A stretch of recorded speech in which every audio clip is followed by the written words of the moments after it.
What's going on, everybody? Welcome back to Redriveraviation. Hope you're on a fantastic day today, and today I have a very exciting video for you all. Today we're going to be talking about my future career in aviation and what it's going to look like as we move forward. I haven't had a chance to talk about this in well over a year, and today is the day we're going to do so, as I think it's a wonderful time to discuss it, as I have more insight and really just more experience and knowledge in general as to what it's going to look like. So I hope each and every one of you are excited for this, as we'll talk about all the details you need to know and hopefully provide some inspiration as well, because I definitely care about my viewers very much, and I want each and every one of you to have as much exposure to the aviation field as possible, as it's tremendous and it's absolutely fantastic. So without any further delay, let's go ahead and get started. So first and foremost, as many of you know, here on my channel, I typically focus on model aircraft and real life aviation and, all kinds of other, the leisure side of aviation. In other words, I don't usually get into the career aspect or what I'm doing there or all that. Now, I hope to change that in the future, but anyway, this is all relevant because I want to go back to 2022 when I talked about here on the channel what my future would look like after high school. So that's exactly what I did. In that summer, I announced here on the channel that I would be attending Oklahoma State University, pursuing the professional pilot track. And at the time, I thought this was a really good decision, and I was really excited for the future of, what it would look like. And, many factors contributed to why I decided to do this, but I think the main one was definitely, a tunnel vision view as of to not having very much exposure to all the opportunities in aviation and what that looks like. And, I partially blame myself for not exploring those opportunities and not, having the comprehension to think about, what it would look like, in another aspect of the field. But at the same time, it just gets so, put in front of you that professional pilot or, just being a pilot in general is one of the only ways that you can get into aviation, which is certainly not the case. So regardless of the case at this time, I thought due to, that view and tunnel vision and all that, I thought that, becoming a professional pilot would be the best option. So that's why I decided to go on that track at Oklahoma State University. And I'm very happy that I picked the right school, and I had many factors in mind. So let's go ahead and back up even a step farther from that. So in the fall of 2021, I started to pursue getting a private pilot's license, which I was successful by doing that the following summer, August of 2022. Very proud of that accomplishment. I'm super excited that, even to this day, that I was able to get that done. And I just feel, immense joy and just gratitude for that experience and what it meant to my life, and the perseverance and determination that it took to make that a reality. Feeling very fortunate that it all came together to be able to do that, and I'll never ever regret that decision and choice to that 9-month period of being able to make that a reality. It was a wonderful time, learned and developed some of the best character traits I think I have at this point. So feeling fortunate for that experience, and it was absolutely incredible. So dating back to that time, let's get back into the tunnel vision view and talk about that a little bit. I didn't know of other opportunities in aviation and what it would look like. I went to a smaller high school, not much aviation there, so it was up to me to decide. I obviously knew that I liked collecting model airplanes, plane spotting, flying on these commercial airliners, whatever the case is. I didn't really think ahead to what it would look like, where I want to work at. It kind of was what it was. It was always this perception that I was going to be a pilot, and that was that. So, I once again partially blame myself for not looking into other opportunities to, get into aviation. But at the same time, it's just tough to explore those when you're not familiar with what it could look like. And I think I was still identifying, what my purpose was going to be in my identity in life as well. So I think that's definitely a partial factor as well. But, when you get so tunnel visioned on, one particular field, you can't really look at other options with regards to what's inside the field, one particular position, I should say. So that's exactly what happened. So I got tunnel vision, I just, looked into opportunities to start pursuing getting a private pilot's license. And again, I'm very happy that it happened this way, feeling very fortunate. So that's exactly what I did. I started pursuing it, and I was successful in getting it, like I said, in August of 2022. During the summer, though, I started to wonder, is there other opportunities? Because I was enjoying the process, but at the same time, I was trying to completely find my purpose. There was a couple of drawbacks to, the pilot lifestyle and other aspects like that I just wasn't a huge fan of. So I wanted to see if there, I 100% enjoyed it, and it was still great. And I would definitely say that I would have been happy pursuing that field, but I just wanted to see if there was other opportunities out there. So that's what I started to think about, is like, hey, what else is there in aviation that I might find fulfillment, purpose, and joy in? So that's exactly what I started to look at. So as you all probably can tell, especially if you've been a long time viewer of my channel, I started to really and I've always been passionate about it, but definitely much so over the last several years compared to in the past. started to, really start to study these airline networks, their route structures, how they operate the aircraft, how they optimize factors like load factors and other, matrix like that are very important to the airline success.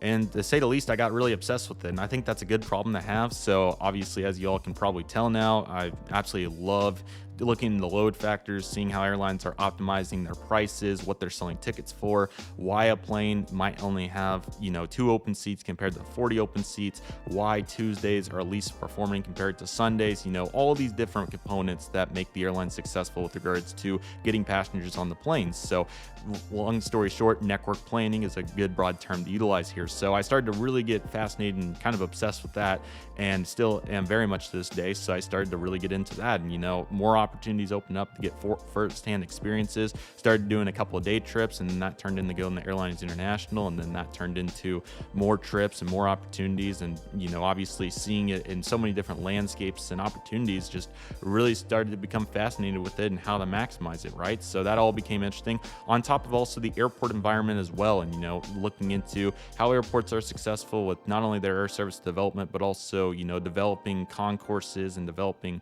various pieces of the puzzle, airfield operations and all these different departments that are really relevant to the field. And there's positions for them. I just didn't know exactly what they were called and what they looked like and what their criteria was, among other factors that, once again, I just wasn't exposed to. But I started to think about that when I started to observe and start to ask questions and have all these whys in my head.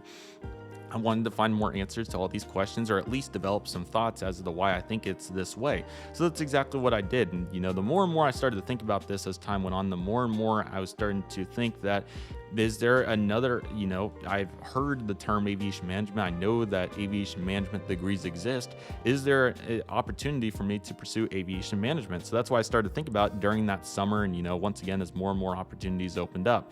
So that's exactly what happened through that process. And as I was getting the private pilot's license, with many factors, and again, I'm not complaining about any of this. I don't want this to be took for a lack of gratitude at all. I am 100% extremely grateful for these opportunities to not only develop my character, but also to have the accomplishment of having a private pilot's license and an instrument rating as well. But these are just some, very key observations to the lifestyle of it, along with, just there's so many external factors that go into being a pilot. So let's go ahead and talk about some of those.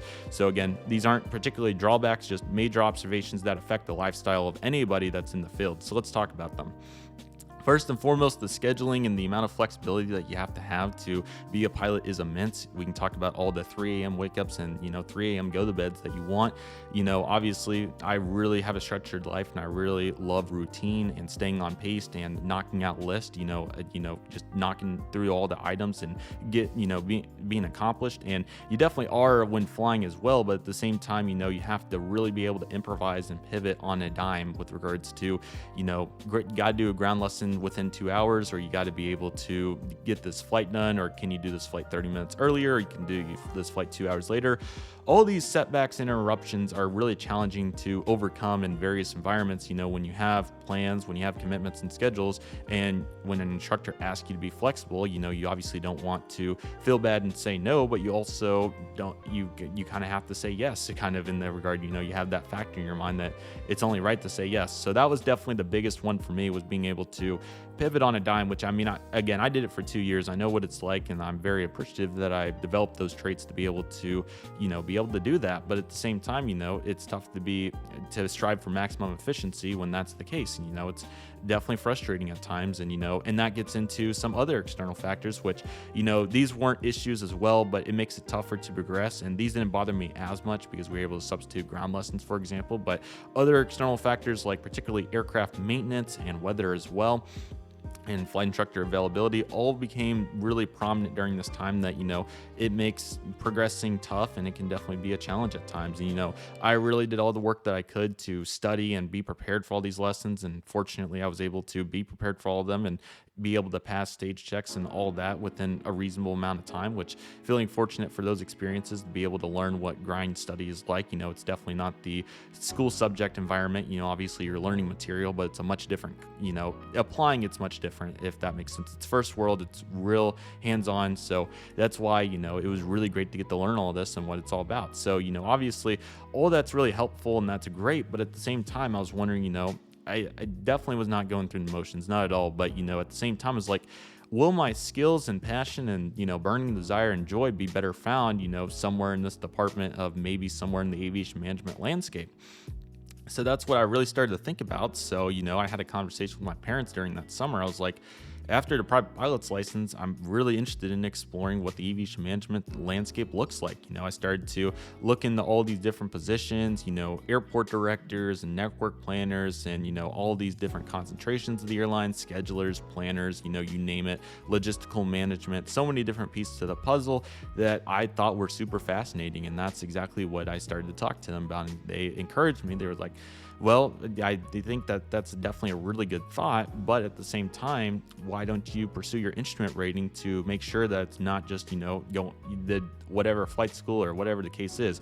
So that's exactly when I went to OSU to their flight school to do the instrument rating, and it was a wonderful experience, very much enjoyed it. But at the same time, I still had this burning desire that I really liked the idea of network planning, optimizing load factors, all these factors I talked about previously. It still had a burning desire for all those, and network concepts and routes and all these aircraft types and how to maximize their use in a day, and all these factors that are really important, and obviously the airport landscape as well. So that continued to be a burning desire all the way through the instrument rating, which took about a year to complete, took till September of 23. And it was, once again, a really great opportunity to learn perseverance and, being able to be flexible, among other really important character traits that I will keep for the rest of my life, which I'm very appreciative of once again. And I give my parents huge credit because at the time I was, I thought the private pilot's license was more than enough to develop those character traits, but the instrument rating proved very powerful to learn even more character traits, especially perseverance. There was some very frustrating moments in there that really helped me develop patience, along with other very important metrics in my life that have really developed into the character I am today. So that's why I was very happy that ended up working out the way that it did. And once again, it proved powerful for the rest of my life, and I'm really glad to have all of that now. So that's exactly where it took me to getting the instrument rating, and that was definitely I was super proud of that moment. And it took quite some time to get there, and it was just absolutely incredible to see it all come together after a year's time. A very busy summer 2023 led to it taking that long, but again, it was really fun. There was, instrument flight training, as many of you probably know, is very rigorous. It's very, very particular. You have to be 100% on top of it at all times. There's no room for error with regards to instrument scans and instrument landing approaches and all of what you want to talk about, especially in the studying aspect. Is a bunch of numbers, and all that was really fun to learn about, and it's going to help me for the rest of my life. So I have that insight to relating to people in the pilot landscape, and it's very important just in general in various jobs throughout the aviation landscape. So that's why I was super fortunate to have that experience, and once again, it was absolutely amazing. But then after the instrument rating, I still felt similarly, as I mentioned previously, about this burning desire to get into some sort of airline or airport operation, landscape. So that's exactly what I did. So that's why I decided to, in September of 2023, change my focus from professional pilot to aviation management, which I'm very excited about. So that's exactly what happened. So over the last year, I've been accumulating knowledge regarding the field, and I'm really excited to get more and more into it as time goes on. So I'm actually on pace to currently graduate in December of 2025. So that's crazy to think that I only have a little over a year left before I'll be done with college for the bachelor's degree, which is crazy. So it's a really exciting time, and I'm really excited about all of what I've learned. These classes have been absolutely amazing, and I've really enjoyed, and that's another big factor. Classes like air carriers, or what's another good management class I can think of off the top of my head, aviation safety, some of these that I would have had the opportunity to take as a professional pilot student, but it made more sense as an aviation management student, and it's just so great to get to explore all of what this classwork entails.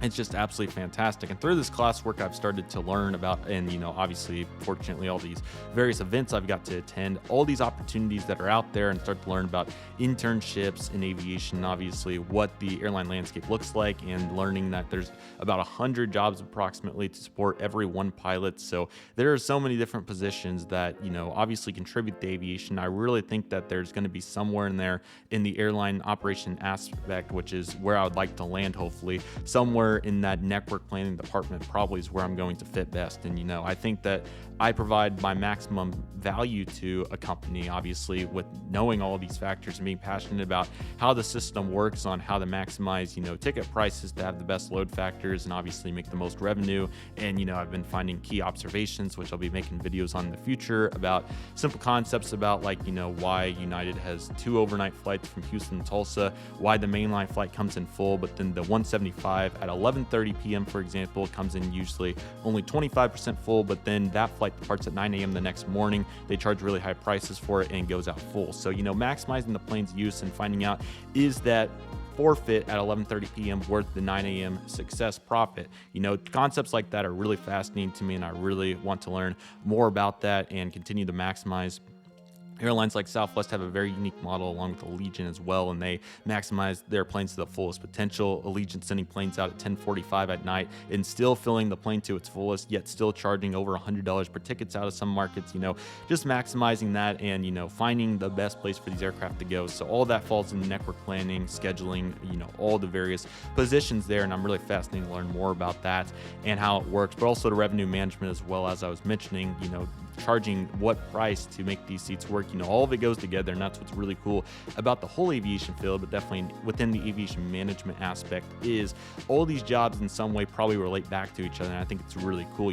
Obviously you wouldn't think about an airport director interacting with somebody in network planning, but at some point it's going to come together to make whatever it is a reality, and I think that's really cool. So I'm really excited to continue to learn more about the airline aspect as well, but I'm also very fascinated by the airport side of it as well. Learning about why a canopy is $25,000. Yes, a canopy is $25,000, or why in the different types of jet bridges that you can get for $1 million or $3 million, and what goes into that. Being able to score grants from the FAA and the government on new projects, like whether it's an FIS facility or an air traffic control tower, whatever it is, it's really cool to think about all these, innovative projects, but not only the projects, but also maintaining airports as well, and thinking about their runway environments and how you have to keep the runway clear at all times.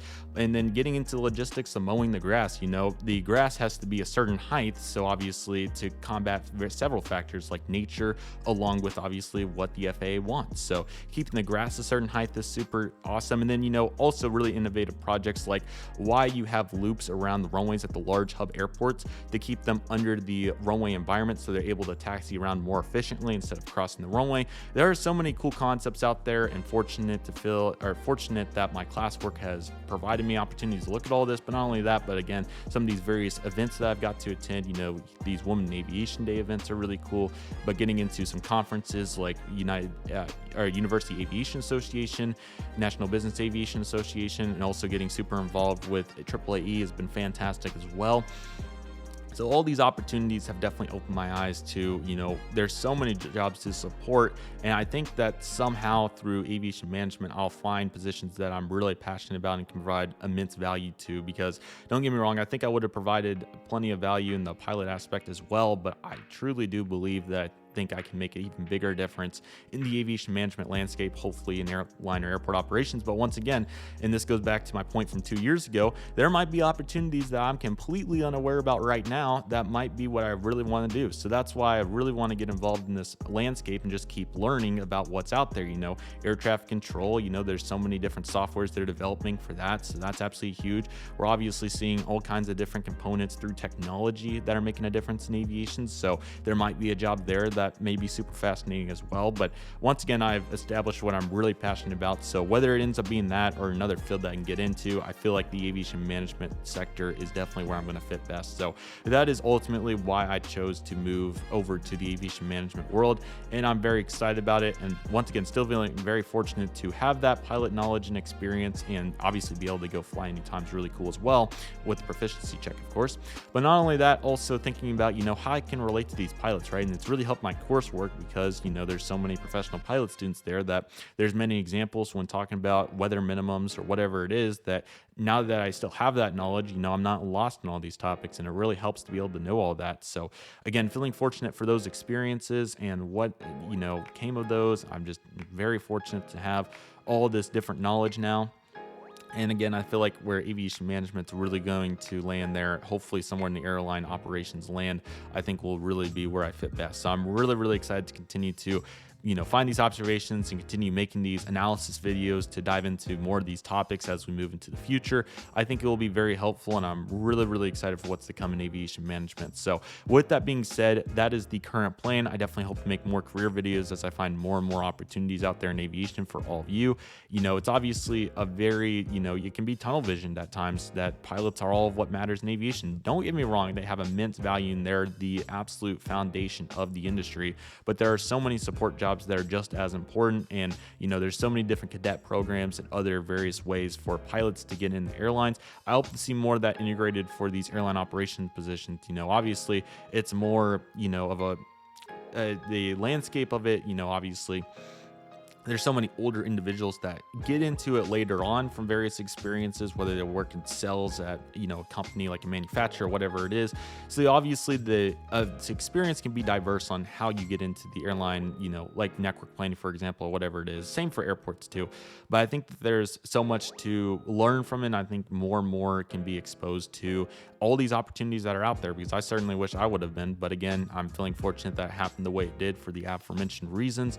So I'm very excited to see what's to come in the future. This coursework's been awesome. Been, you know, writing essays I never thought would be fun. It actually is. So that's cool. And being able to refer back to sources and cite and, you know, learn and do it all the right way has been very awesome. And again, I've really enjoyed the experience throughout, and I hope all of you are excited for what I can share on it here in the future. There's so much to talk about, and I'll do follow-up videos in the future. Again, I only have a little over a year left, which is crazy to think about, but I have some very exciting experiences and opportunities ahead that I'm very excited to share with all of you, and I hope each and one of you are excited to see those here in the near future. So it's going to be absolutely awesome. So much to cover here in the future, everybody. I hope all of you are excited for it, but I wanted to provide some initial clarity as to the change from professional pilot to aviation management. So hopefully this was helpful, and hopefully you could take away some major findings from this video. Definitely explore all your opportunities. That's my number one advice. You never know what's going to be out there. Just start Googling and you'll find really great information out there. And if you have any questions, feel free to let me know in the comment section below. There are so many opportunities out there, everybody. So don't limit yourself. Definitely go try to find them. And there's so much out there for everybody to learn. And I really hope all of you enjoyed today's video. But nevertheless, that'll do it for today's video, everybody. Thank you all so much for watching. I want to thank each and one of you for watching. My name is Redriveraviation. Take it easy, everybody. Stay safe. Trust the process. Do you love and love you do. My name is Redriveraviation. I want to thank you all so much for watching, and I'll see you all soon as Redriveraviation is signing off.